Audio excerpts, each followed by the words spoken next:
नमस्कार दर्शक बंधु जय जगन्नाथ। आज हूँ जनवरी 4 तारिख रविवार। आज केते गुड़े गुरुत्वपूर्ण खबर को नहीं मुझे सुशांत आपको स्वागत करुच्ची एनएच न्यूज ओडिया चैनल रे।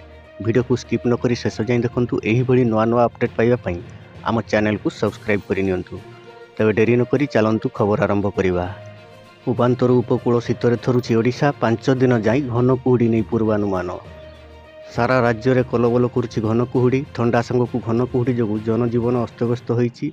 दिन 12टा पर्यंत दृश्यमान हेउना रास्ताघाट। विशेषकर भुवनेश्वर में घन कुहुड़ीर प्रबल प्रभाव देखा मिलूँ। आज विभिन्न स्थान में घन कुहुड़ीर आशंका रही आंचलिक पाणीपाग विज्ञान केन्द्र कहुई। गाड़ी में ग्रीन स्टिकर नथिले मार्च रु मिलबनी पेट्रोल। जानतु केउठी आउ केमिति पाइबे ग्रीन स्टिकर। मार्च रु गाड़ी में लगिबो ग्रीन स्टिकर। प्रदूषण सर्टिफिकेट थिले गाड़ी में लगिबो सबुज स्टिकर। यही स्टिकर देखिले जाई पेट्रोल पंप रे तेल देवे कर्मचारी।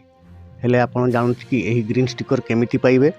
आरटीओ रु मिलिबो ग्रीन स्टिकर। जदि आपणको गाड़ीर प्रदूषण टेस्ट करिसंती आपणको पाखरे पीयूसी सर्टिफिकेट अछि ताहाले आपण डरिबार नाही। अति सहजरे ग्रीन स्टिकर हासिल करि परिबे। एथिपई सरकार स्वतंत्र व्यवस्था करूछंती।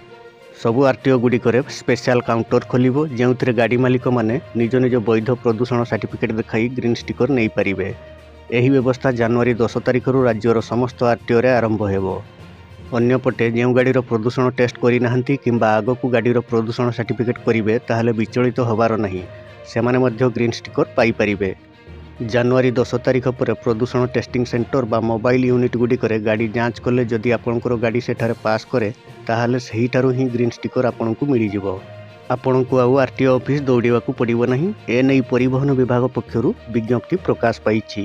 आसिबा परवर्ती खबर को। स्मार्ट मीटर लगाइबे सरकार। एनै गाइडलाइन आनिला शक्ति विभाग। स्मार्ट मीटर लगाइबाकू नै उपभोक्ता द्वंद्वरे थिबा बेले बड़ पदक्षेप नैछंती सरकार। 2025 मार्च पूर्वरु स्मार्ट मीटर लगाई सारिथवा उपभोक्ता मानकर मीटर भड़ा छाड़ होईछि।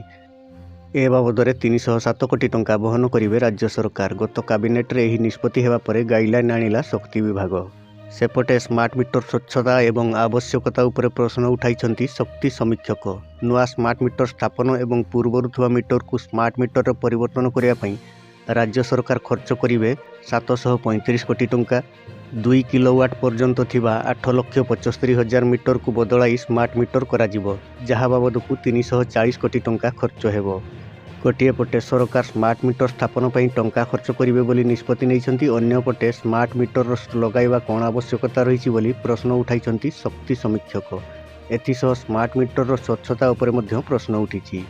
तो दर्शक बंधु ये थिला आजिर अपडेट। एही भली नुआ नुआ अपडेट पाइबा पई आम चैनल को सब्सक्राइब करि नियंतु एवं वीडियो टी गोटे लाइक करि दियंतु।